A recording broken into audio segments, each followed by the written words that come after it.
Good morning for everyone and welcome to Proact Dbvisit webinar. Just remark, this webinar will be recorded, so I hope that nobody has anything against that. Today's topic is Dbvisit, and actually not Dbvisit, but how to actually protect your data and your most critical services and business critical data, and do it in affordable way. So it will be option for sized markets like Estonia and Latvia. I think we have listeners from both countries here. Welcome. Very shortly about myself and about today's agenda.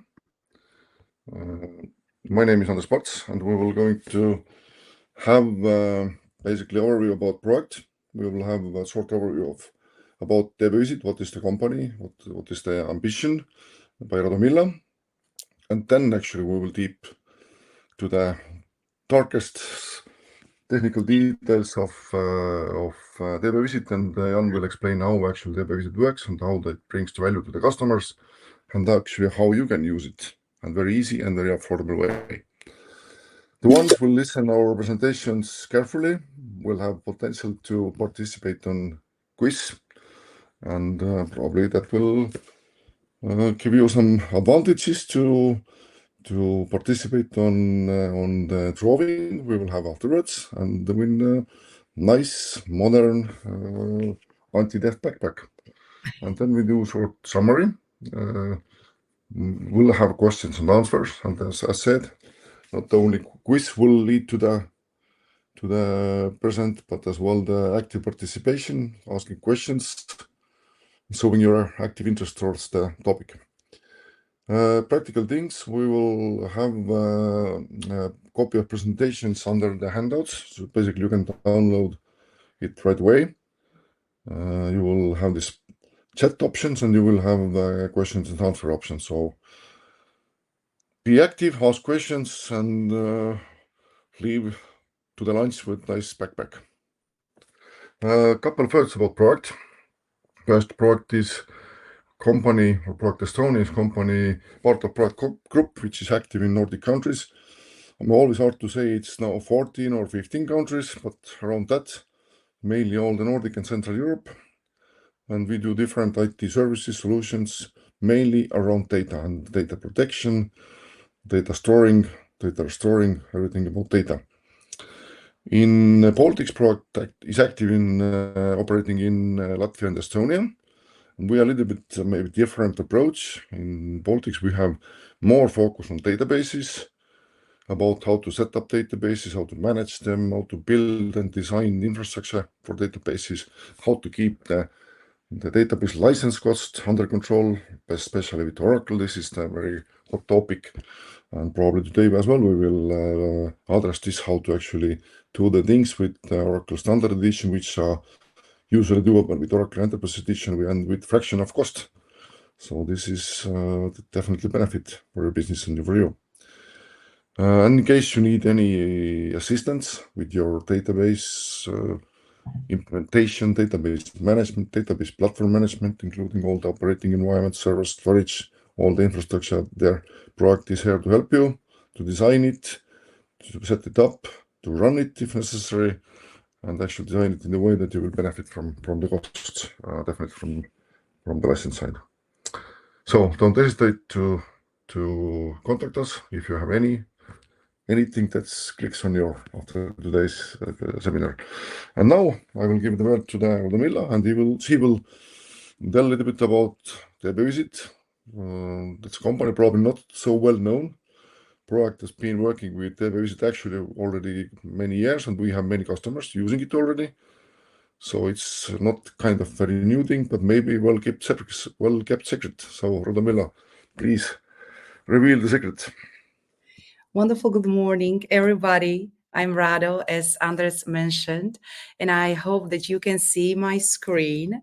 I have a bit difficulties to get back to my presentation, but give me a second and hopefully I will fix it in the minute so we can get started. No, second, that's the IT part. No, obviously, I just need something happened, but I will try to once again. Or if you wish, Rado, I can share my screen and you can always say next if you wish. You know what? I have here a second screen so I can move it. Okay. I just missing my notes. So, I try it without my Yeah. notes and hopefully I will be able to run it anyway. So, once again, wonderful. Good morning. I'm Rado and I am the territory manager for Dbvisit. So, in case you have a question, want to have deeper conversation, please feel free to reach out to Proact Estonia or to us directly. Visit our website. Everything is there. Of course, I need to thank Andres and Katri for organizing this webinar. We are really, really pleased. So, who is Dbvisit? Well, in the Oracle world is super simple. We are the data guard for standard edition, but obviously you will learn today with Jan that we are offering much more and across different platforms, and that will be covered as well. But this is very simplified definition who we are. So when it comes to our history, so you have understanding how long we do exist and what value we bring. Basically, the story is pretty funny, because we walk the same way as our current customer do walk. Our founder, Arjan Visser, was DBA himself, and he faced the ultimate nightmare of every DBA, and that's when standby database is manually scripted, of course, was never tested. And because he was facing, of course, that the production server failed, the issue or the challenge to restore all the data. And that was a turning point for him. He said to himself, there must be a better way. And the better way was that he created Dbvisit. He called it himself the product. And here we are 20 years later. But today we are already a global player, which we are very proud of. We are serving customer across 120 countries with a very high customer satisfaction and very high renewal rate. So this is who we are, and the mission remain still the same as Arjen said. We want to offer reliable, effortless DR, and above all, to, of course, offer peace of mind for all the DBAs and IT teams and leaders across the world. Here on the screen, you can just see a few companies we are working with. Of course, there are much more. As you said, as you can see, we have been really 1,700 plus customers, but you can see that we are really serving different verticals, different focus areas and businesses. But all these customers, all our partners are all about the same. They understand that database is the heart of their business, and they can't afford that their business stop or that their data would be compromised or lost, and so on. So, you might think, well, but I've never experienced an outage, or it's such a rare thing. Well, numbers are saying something different. And we are using the numbers provided by Gartner and by Logic Monitor, to be specific. And they say 96% of the IT leaders confirm to experience at least one downtime or outage in the last 3 years. So there is a very high chance that something happened. And then, which is even more interesting to me and to us, is the cost of the time. According to the, again, Gartner, they estimated an average cost per minute when it comes to downtime that it's 4,800 euros. 4,800 euros. When you compare this 1 minute of chaos to a 1-year protection with Dbvisit, which costs 3,800 euros. And we are talking here one container database, right? And one standby. It is fantastic ROI and really a no-brainer. But of course, we'll leave it up to you how you feel and what is, in your opinion, a great ROI.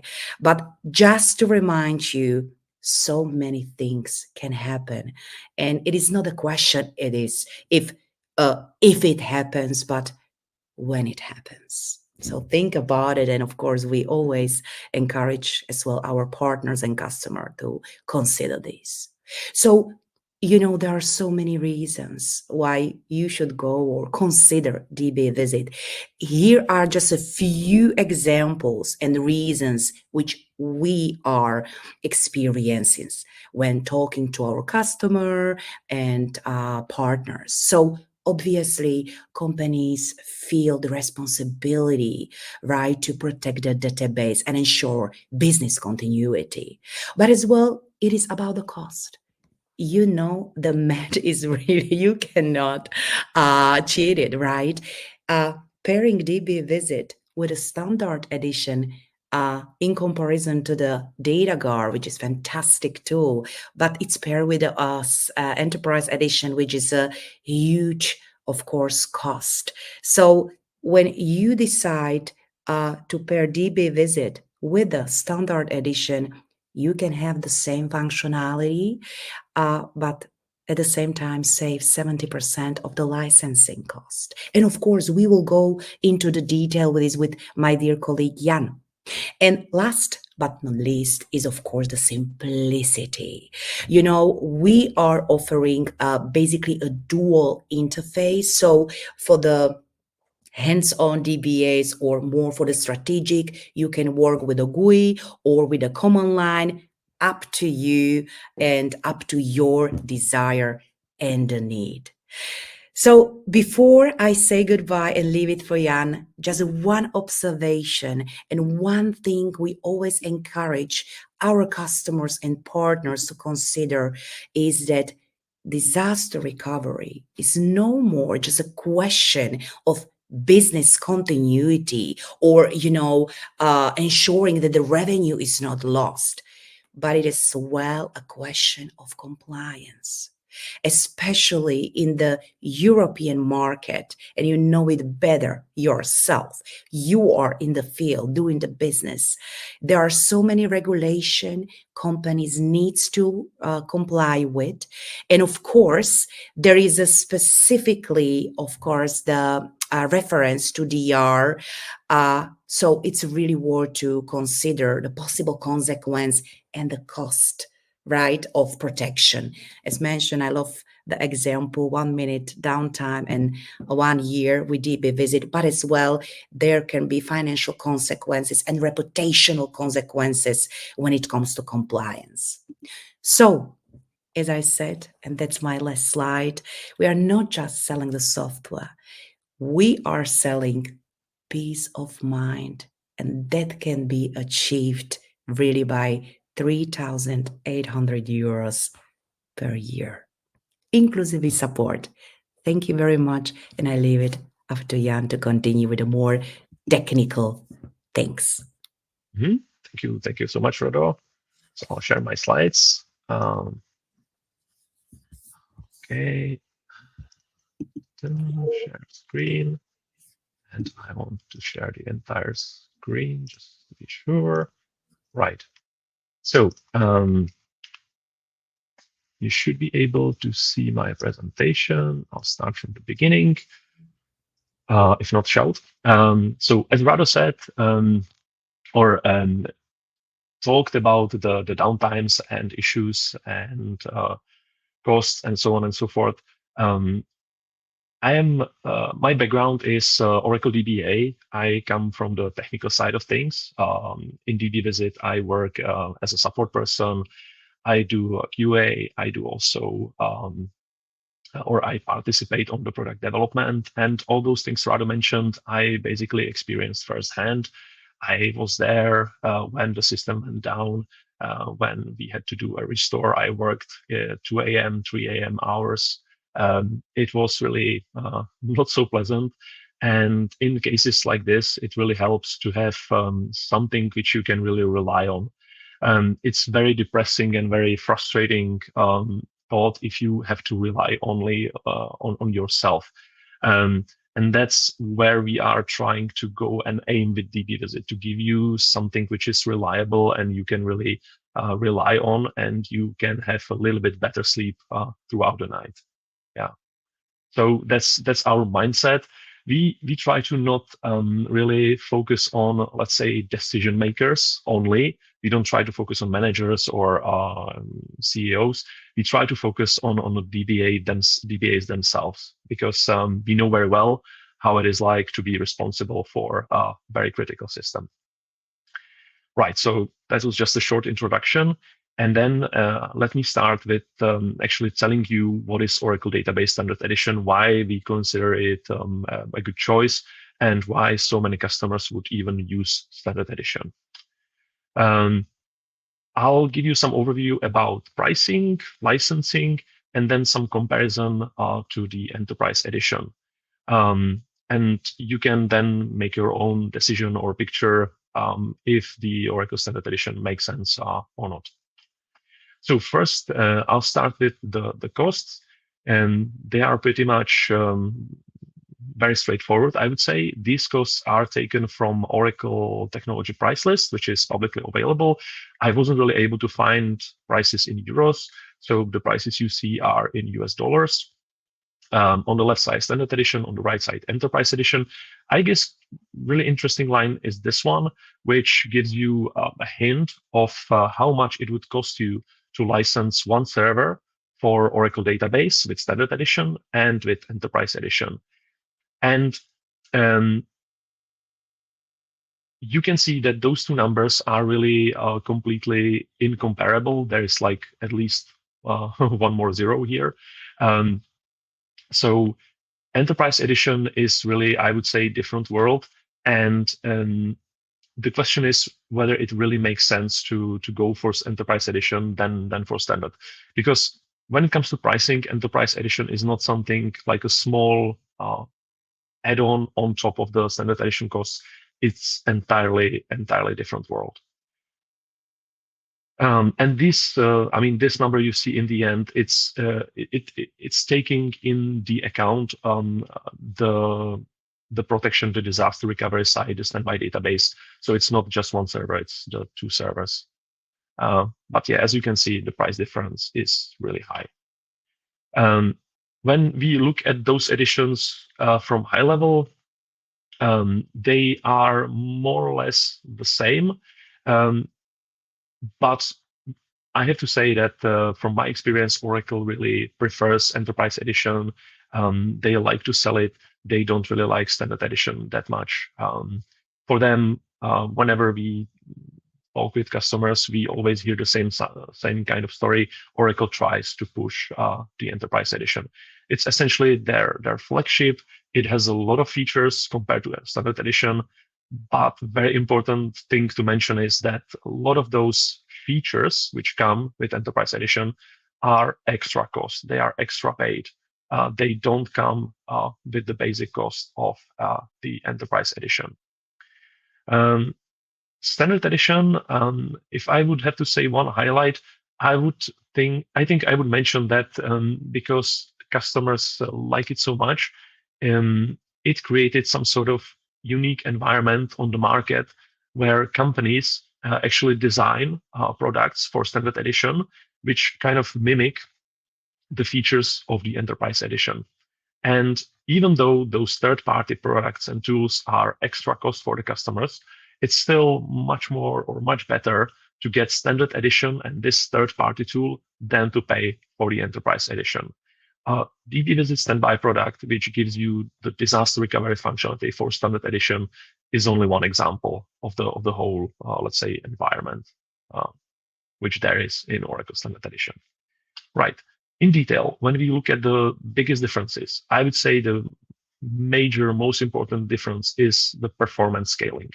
With Standard Edition, you are allowed for really one database to have maximum 16 active sessions, 16 threads. That's a limitation. And if you need more, there is really no way how to scale it. With Standard Edition, you have to go for Enterprise. But then there is this, let's say, paywall or price wall, which you have to overcome. Very interesting fact is that Standard Edition is licensed per sockets, normally 2 sockets only per server. If you have Oracle Database Appliance, it's 4, but Enterprise Edition is licensed per core, which gives a little bit more clarity, I would say. But Standard Edition, this type of licensing per socket has been there, I think, since ever. And up until recently, it gave Standard Edition a little bit advantage over Enterprise Edition, because the one socket tended to contain much more cores than, let's say, you would need to license with the Enterprise Edition. When it comes to features, Standard Edition has the basic database engine, let's say, which is already pretty good. But if you would like to have the extra features like partitioning, which is used for managing large sets of data, it's not possible to have it. You have to somehow overcome it, make some workarounds. With Enterprise Edition, it's possible to have partitioning, but you have to really pay extra for it. It's not really included. And then what I, as a DBA, struggle with, or let's say notable difference for me as a DBA, is the performance tuning tools. With Standard Edition, you have StatSpec, which is sort of okay. It's free, but it's very much old school tool. It's been like this since ever. I don't think there were many significant changes in past years, but it works. It's usable, but yeah, it's really, I think it's apparent that it's really, really old. If you don't like StatSpec, or if you would like to have something different, as I indicated before, you are able to go to some third-party products, which will give you a better usability when it comes to performance tuning, but they will be extra cost. With Enterprise Edition, you have this tuning and diagnostic pack, which is, I would say, yeah, it's a flagship. It's an amazing tool, but it comes as a price, at a price. It's not included. You have to pay extra for it. So while this is much superior to StatSpec, there's a price for it, which is, I would say, not really small. And then lastly, when it comes to high availability disaster recovery features, which I will discuss in detail further, Standard Edition actually has pretty decent coverage. It includes RMAN tool out of the box, which is, I would say, the best tool ever designed for a database backup. Oracle did a really great job with RMAN years and years ago. And I think RMAN is something which I would call, let's say, an example for all other database backup tools. Standard Edition also gives you the possibility to have a cluster. It used to support RAC, Real Application Cluster, so active-active. In version 19, this changed, and from active-active, it became active-passive. But still, the protection is there. It's not, let's say, as scalable and as good as Real Application Cluster, but it's perfectly fine if you want to use it for, let's say, disaster recovery events, something like that.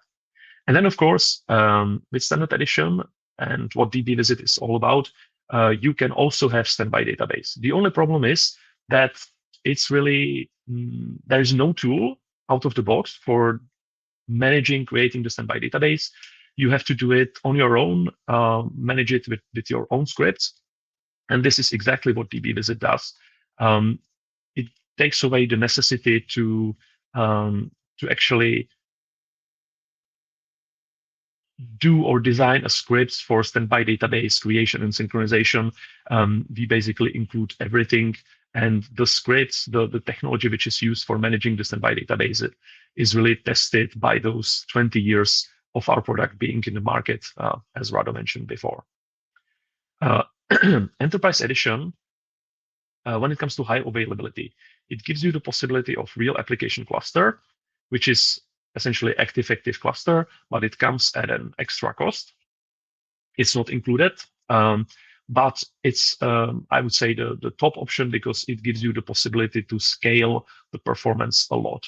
With standard edition, you are really locked to 16 threads per instance, and there's really no way how you can get more than 16 active sessions to single database. It's just impossible. But with REC, it's possible because you can have limitless amount of database nodes, limitless amount of, let's say, instances, and this gives you the possibility to scale access and performance of your database in very, very good way. But it's extra cost. Oracle, and this is an exception in Enterprise Edition offering, for disaster recovery, for standby database, they include the DataGuard tool. This one is really free. You get it including Enterprise Edition cost. The only challenge there is perhaps is that you have to, let's say, learn it. And by default, you don't get any sort of user interface or graphical user interface. You have to manage everything with commands and scripts, which you have to know. So that's the only downside. But other than that, DataGuard is included. No need to pay for it extra. And that's actually a really good thing. Right. So when it comes to standard edition licensing, I mentioned it a bit before that it's licensed per socket. And up until now, it was really, I would say, straightforward, and there were no issues with it.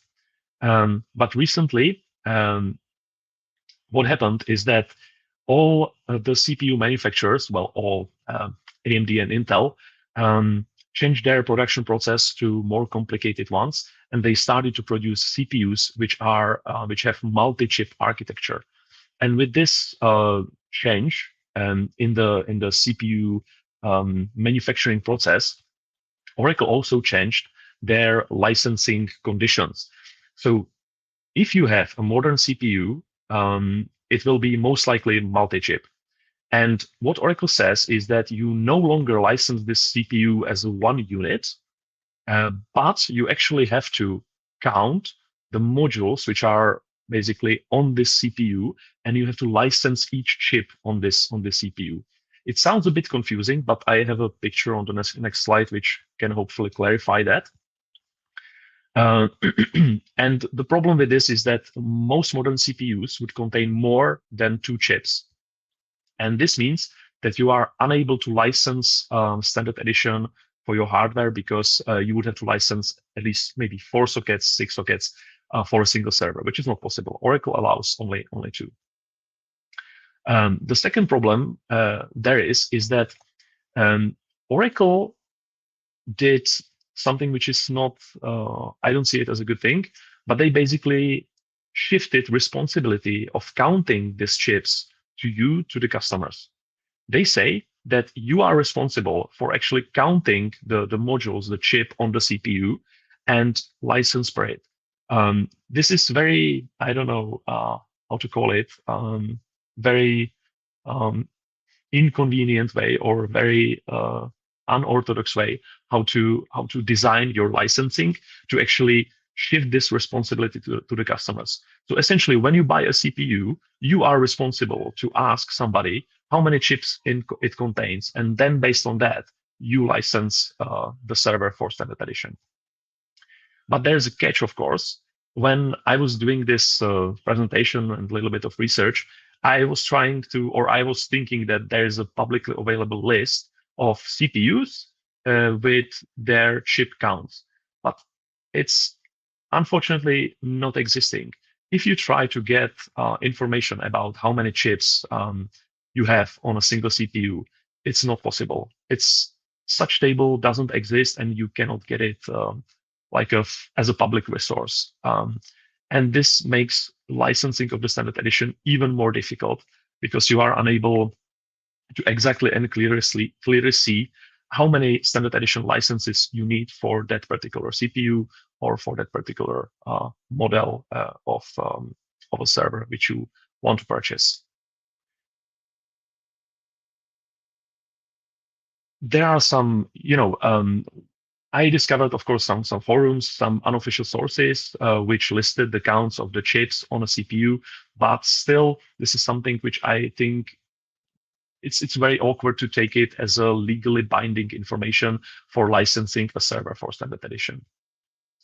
So essentially, when you want to license your server for standard edition, you need to ask the manufacturer how many chips the CPU contains, and then based on that, you need to license it. Oracle basically shifted the whole responsibility to the customers, which I don't see as a good thing, but that's the way it is. On this slide, I have a little bit explanation of why they might have done that. Here you can see, let's call it a modern CPU. I chose AMD manufacturer because they have really, there's really a lot of clarity when it comes to technical description of their CPUs. So what you see here is actually a CPU which you would insert in the motherboard, and those squares, and you can count 16 of them on this CPU, are the chips.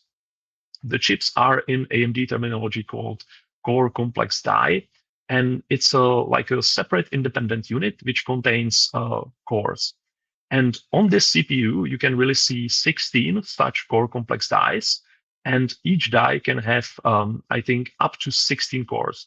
So this CPU you see right here would have something, I think maybe 90 or 128 cores. So this kind of CPU would be you wouldn't be able to license it for standard edition at all, because standard edition would actually allow you to license only those little squares, so only 2 CCDs.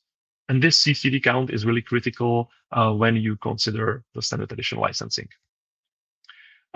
Based on my research and based on what I heard from customers, the general notion is that everybody would tell you it's not possible to license standard edition for new CPUs. Well, I actually think it is possible, but you have to choose CPUs which have really low core count. When I searched which CPUs might fit that description, I came with those 3 models, and they would be really low core count. They would have 8 or 16 cores, and you would be able to license them with standard edition because they really contain only 2 CCDs. So you would have to actually pay 2 standard edition licenses to license this sort of CPU. This whole concept is a very, let's say, difficult and complex because each CPU model in the manufacturer lineup has different frequency and different count of cores, and will contain different amount of the core complex dies. This is what makes it really difficult to provide clear information how many standard edition licenses to purchase. But it's sort of, I think if they would try hard enough, they would be able to come up with some sort of list. But unfortunately, I haven't found any list, and you really need to always verify with the manufacturer how many chips or CCDs that particular CPU contains.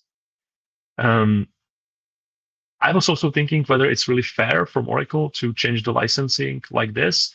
And I guess it kind of is, because in the ages past, 16 cores or maybe 32 cores was really the maximum you could get, and it made sense. Nowadays, I don't think it would be really fair to have 128 cores and pay just 1 standard edition license. It would be really nice, but I can really see a reason why Oracle did this, why they changed it. And last note I want to make here is that if you would go to Oracle Database Appliance, ODA, the newest model, 11S, contains this AMD EPYC CPU, which has actually 32 cores, meaning it has 4 CCDs, so 4 of those little squares, 2 on each side. And as an exception for this ODA, you are actually able to buy and license 4 standard edition licenses. So you can really license 32 cores. Oh, and by the way, very important thing to mention is that 1 core equals 2 threads. So if I go back here, these 16 threads are actually 8 cores because each core has 2 threads. Very important thing. So in theory, if you would go for one of those CPUs with 16 cores, you would be able to fully utilize 2 standard edition databases. Right. So that is the reason, although there is a difficulty with licensing standard edition, we really think it makes sense to go for it because it gives you a lot of features for very much improved or very much cheaper price. And if you don't want to get through this ordeal of CPU licensing on premise, you can maybe try cloud, or you can try the ODA, where the licensing is really crystal clear.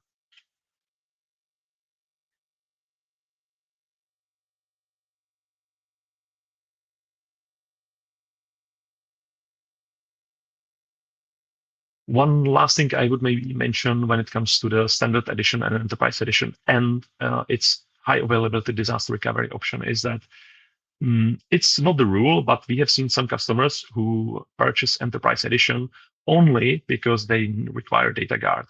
In this case, I don't think it's really necessary to go for the enterprise edition just because of data guard. It's, I would say, very good idea to consider other options, like either the Dbvisit product or the scripts.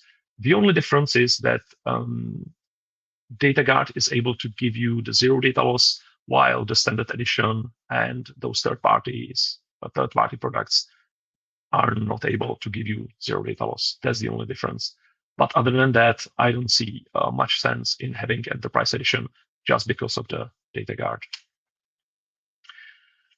I also wanted to mention very shortly other database platforms as alternatives to the Oracle Standard Edition. This is what we keep here, or those 2 platforms are what we keep hearing about in our Standard Edition world. When it comes to Postgres, Postgres is a very attractive option for customers who are or who want to get away from Oracle because of the high costs.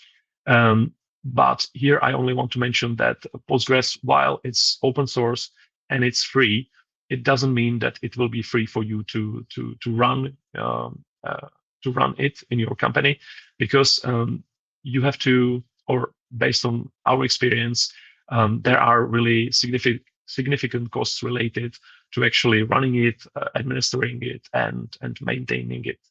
And of course, in addition to those maintenance costs, you have to also include the costs which are needed for you to migrate from Oracle to Postgres. There are some tools around on the market which gives you really seamless migration of your data from Oracle to Postgres, but they will, well, in some cases they would work 100%, in some cases they would not. And it always depends on how many code you actually have inside, how many logic or how much logic you have inside your database. SQL Server is also considered to be an alternative to the Oracle Database Standard Edition, but I see 2 issues here. I'm Oracle DBA, so I have a little bit of disrespect towards SQL Server, and this disrespect comes from 2 things. One, I really think it's the costs of SQL Server is very similar to Oracle Standard Edition 2, when you would actually count the cores and count the price per core, because SQL Server Standard Edition is licensed per core, you would get really close to the Oracle Standard Edition costs. And then if you look at what it actually is and the concepts of the SQL Server, I would say Oracle is much better when it comes to concepts and functionality. In some cases, SQL Server can get the job done, but in some cases, Oracle is really superior to the SQL Server. But I have to mention that SQL Server, or Microsoft as a whole, is much more, let's say, customer-friendly than Oracle. For example, when you would consider to have primary and standby SQL Server database, what Microsoft offers for you is that you essentially get the standby database for free. It's called Software Assurance License. And when you have it, and when you use the second server or standby server really as a DR solution, you don't have to pay for the standard edition licenses, which is a very cool thing. And Microsoft provides really crystal clear rules how to do that. So while the functionality might not be as good as Oracle, SQL Server I see as much better alternative than Standard Edition when it comes to the licensing clarity and, let's say, user friendliness in terms of licensing. Okay, so in the next part, I want to talk about a little bit what is really resilient or disaster recovery solution for Oracle database. And I will compare the solutions again between the two editions, Standard Edition, Enterprise Edition. In Standard Edition and Enterprise Edition, as I said, you have an option for a cluster. In Standard Edition, it's active-passive, more or less. In Enterprise Edition, it's active-active. When it comes to the disaster recovery, like the standby database, Standard Edition is essentially only manual work. You have to do it yourself, basically. In Enterprise Edition, you have the data guard. When it comes to, I also mentioned reporting in this script or in this slide, because reporting is something which a lot of our customers would consider. If you have a standby database, it only makes sense to use it in some way, because otherwise it would be just lying there. I have to say, Standard Edition and Enterprise Edition, they provide equal possibility out of the box for the reporting. You can do read-only selects from the standby database. The only problem is that when you do read-only selects from the standby database cannot be, let's say, recovered, or you cannot refresh the data there. Data Guard will offer you, in addition, something which is called Active Data Guard. It's an extra cost option for Enterprise Edition. And with this option, if you pay for it, you will be able to do read-only queries on your standby. And at the same time, the standby database will be recovered. The read-only mode doesn't prevent synchronization. So if reporting is something you are after, if you would require some sort of real-time reporting, then Enterprise Edition and Active Data Guard would be pretty much your only solution. Because in Standard Edition, while you can somehow do it, you will never be able to do some sort of real-time reporting. Right, so let's have a look at comparing the clusters in a bit more detail. On the left, you can see a cluster for Standard Edition. On the right, for Enterprise Edition. Both clusters or both editions share exactly the same cluster technology. It's Oracle Grid, and the Oracle Grid is always active-active, always. It will run on both nodes. There is no active-passive when it comes to Oracle Grid. Oracle Grid requires shared storage. It's not possible to have like separated storage. It always has to be shared, and this is because it needs to place the voting files there. And unfortunately, this shared storage becomes your single point of failure. So while this clustering technology is really good for protecting you from minor issues like memory module failures, server reboots, it will not protect you from data failures, like when you delete a row in a table, or when you drop a table, or when you lose a data file when you accidentally delete it, for example. Cluster will not protect you from that. It will protect you from, let's say, hardware-related except storage issues. And now the main difference between Standard and Enterprise is that with Standard Edition, the Oracle instance runs only on one node. And should the active node fail, the Oracle Grid will, of course, take care that this Oracle database instance is started on the second node, but there is a slight delay between failure of the active node and starting up of the Oracle database on the passive node.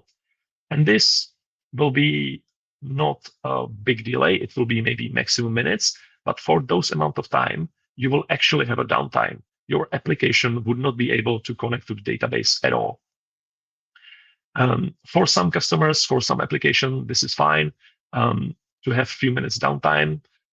For others, it's not acceptable. And in that case, you would really need to go for the Enterprise Edition and real application cluster. As you can see, the biggest difference is that Oracle database instance runs on both nodes and it's always active on both sides. So if this node would fail, yes, the sessions which are connected here would get disconnected. But because this second instance is still running, still there, the sessions can immediately reconnect, and this is defined as a zero downtime by Oracle. The downtime in this concept really means ability of sessions to connect to the database, which in this case of Enterprise Edition is fulfilled. In case of Standard Edition, you will have few minutes of downtime. And of course, the storage is single point of failure.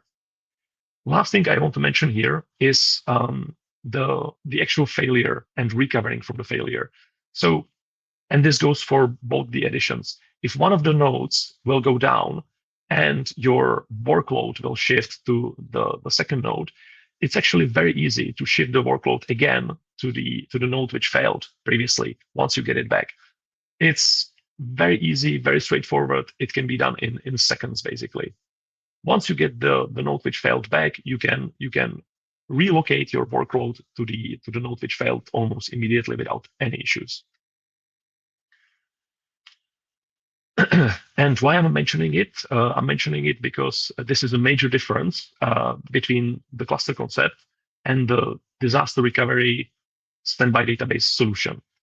When we will have a look at the disaster recovery concept in Oracle world, it looks like this. There is no shared storage. In case of standby database, you always have separated storage on standby host, which is located in some remote data center, and it's synchronized with the primary database. And when the active or primary database would fail, it is, let's say, very easy to fail back to the standby. You can activate the standby database in really only a few minutes. That's a very easy task. But then when you activate, it's reset logs and it's basically new incarnation of database. And once you get back to primary, it's not possible to straight away or directly fail back to the primary. No, you actually have a new primary. You have completely new database on the activated standby side. And what you need to do is essentially to get rid or delete completely the primary database and establish the synchronization in the opposite direction. So while this concept protects you completely from all sorts of failures, hardware and also storage, and has easy fail over, the failback is not easy. And that is something you should always consider when thinking about the standby database. Like failover is really easy, but failing back is not easy. Easy failback is possible only in case of cluster and shared storage in the Oracle world. Now, when we look at actually how the replication is done, again, this is comparison between Standard Edition and Enterprise Edition. DataGuard actually synchronizes the standby database with help of standby redo and real-time redo apply. So this means that you get really zero data loss for your standby database, because whatever transactions you are committing in the primary redo will be also written to the standby redo almost immediately. Yes, DataGuard has some modes, maximum performance, maximum availability, but more or less, without digging or delving into too much detail, it's more or less zero data loss. Standard Edition has the same possibility as Enterprise Edition. You can always or also have a standby database on a remote host. The only difference is that you are not allowed to synchronize it through the real-time redo apply. The only mean to synchronize the standby database is through the archive logs. And this type of synchronization is asynchronous, and there is a slight gap between the primary and standby. And this relates to what I said before, that you will have some sort of data loss between primary and standby always, because the archive log is always generated in some sort of, or in some intervals. This data loss would not be, too big. It would be just a few minutes, but it will be there. And this is something you have to consider when deciding between Standard Edition and Enterprise Edition standby database, whether you really need zero data loss or not.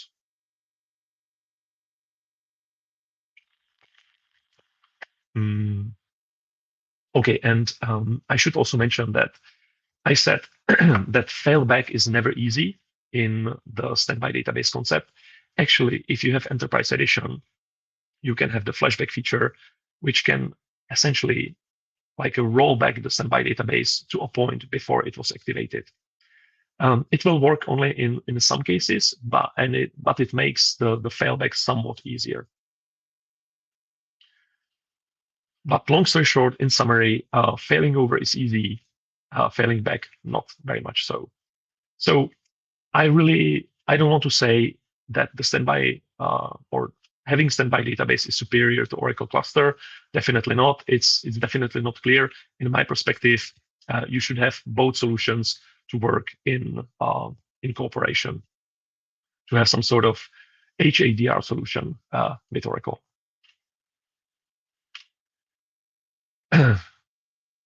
But yes, in the beginning, I mentioned that I work also in support department for Dbvisit, and Rado mentioned we have like 1,700 customers worldwide, and I can tell you that 90% of the customers would consider to have single standby database as a best option to have some sort of disaster recovery solution. So they would really go for this type of deployment. No clusters, single primary, single standby. For 90% of the customers, it's enough. From the 10 remaining percent of our customers, they would actually have a cluster on the primary side, the standard edition high availability cluster, and on standby side, they would have a single standby server, which is also perfectly fine. And in my perspective, this is really good solution. The only downside is that Oracle cluster really requires some sort of, let's say, knowledge and skills. It's not as straightforward as having a single instance host. So yes, 90% of our customers from those 1,700, they would go for single standby database as a disaster recovery solution, and it would fulfill all of their requirements with ease.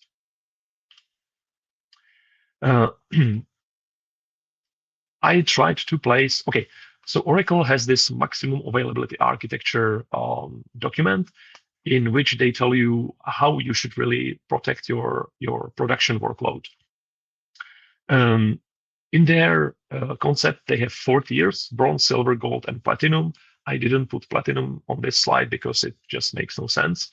And Oracle really, on their presentation, on their website, they show really RAC and Exadata, which are really, really expensive options. So as you can imagine, what you're seeing here, the suggestions by Oracle, they are not really budget friendly because, for example, here for the gold mission critical, you see no less than 4 Exadata servers and also clusters on both sides. And the cost of such solution is just sky high. And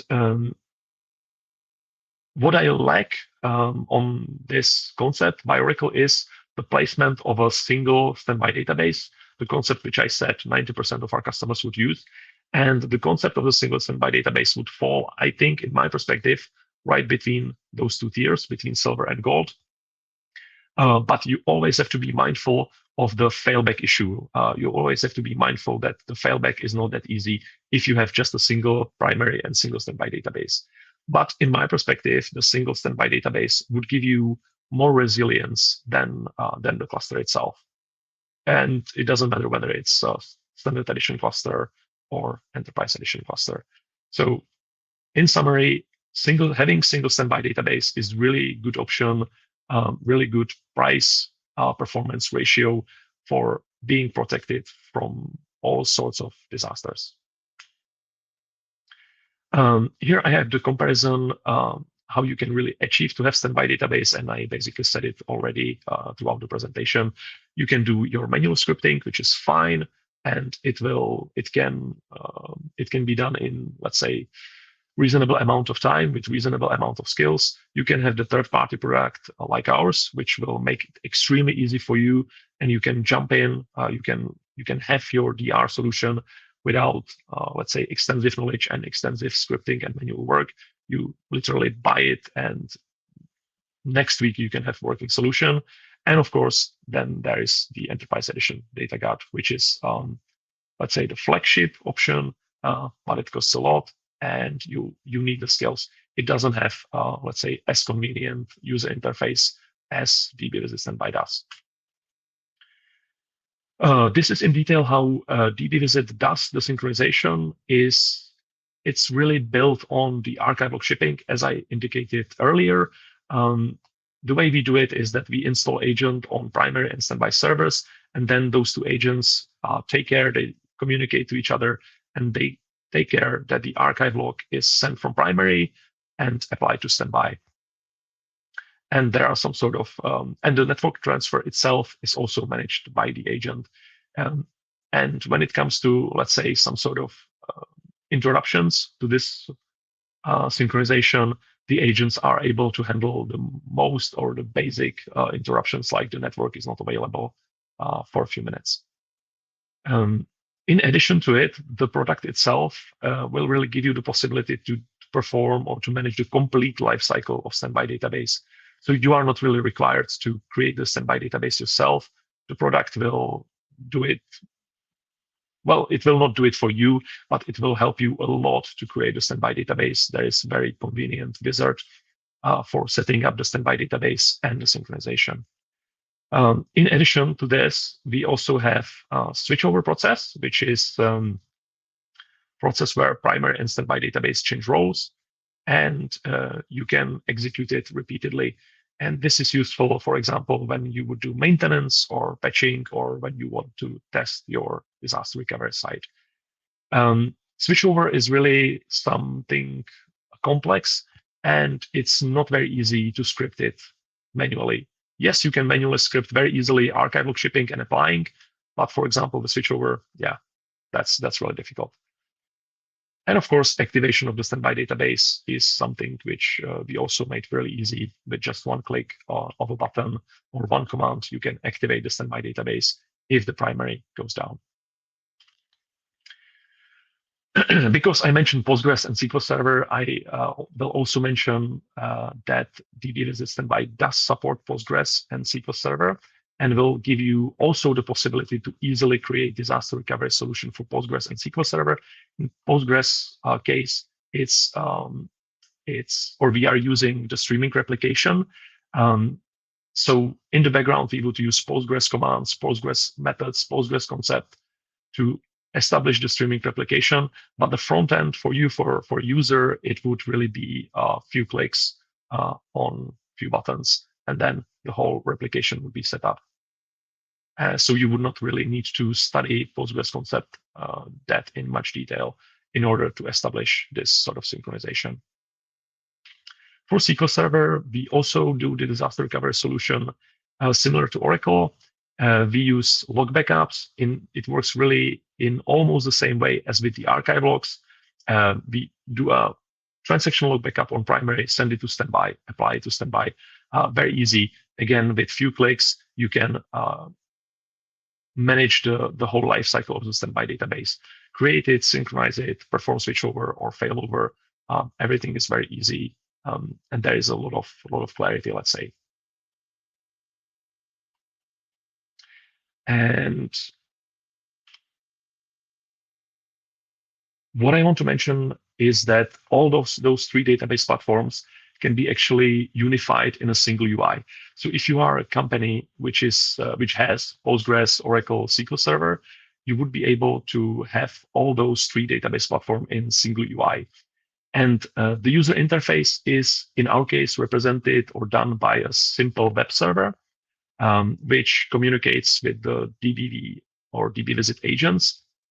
And from a single UI, you are able to control multiple synchronizations, multiple standby databases, and it's really intuitive, I would say. It's something which comes out of the box with our product. For example, if you would have Oracle Data Guard, you would have to use Oracle Enterprise Manager, which is not very easy to use and install. But yes, then you will get a user interface for Data Guard. With our product, the story is different. We basically prefer the UI before the command line, because, as Rado said, 1,700 customers all around the world. Europe is very much about command line, but the rest of the world, people really like to use UI. And from my experience, I'd say like 75% of DBAs would prefer to use the UI over the CLI. So The user interface is really our major advantage, our major selling point, and we really invested a lot of time and effort into that to make it really easy and convenient for everybody to use. You don't have to be really experienced Oracle DBA to use our product. The next important part or thing I want to mention is that you are really able to deploy Dbvisit almost anywhere, whether it's cloud on-premise, whether you have older operating system versions or new operating system versions, you will be able to use it. Same thing goes for Oracle database versions. We would work even with 10G or 11G. We support nearly all the versions. As Rada mentioned, our product is affordable when you compare it to the database license costs and the, let's say, the downtime costs. I think it's very reasonable price. And it can beat also, let's say, price of writing your own scripts. And then the best part, what I really like about the product is that you can really manage everything through a UI or command line. You are not really required to do anything on your own. You are not required to do your own scripts for anything. There are no empty spaces or gaps in the product. You can really manage the complete lifecycle of the standby database. This is a screenshot of our UI. It's very convenient. I was thinking to give you a short demo, but maybe some other time. It really doesn't matter how many databases you have, or if you have different database platforms, you can use single user interface to manage everything.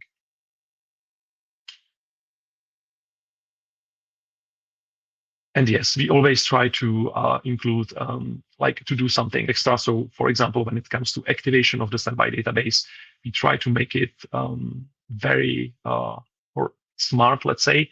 So in this example, what you can do with our product is you can actually set up a delay of archive-log application on the standby. And you would do it to be protected from some accidental deletion of the data on the primary. So you can have, for example, 4 hours delay. That's something which our customers would normally use. And then when you have an issue, you can actually choose the exact recovery point in those 4 hours to which you want to activate the standby database. And yeah, as I mentioned, you have really nice and simple UI to do that. So that's the end of my part, end of my presentation. I hope it was a little bit interesting, that you maybe learned something new.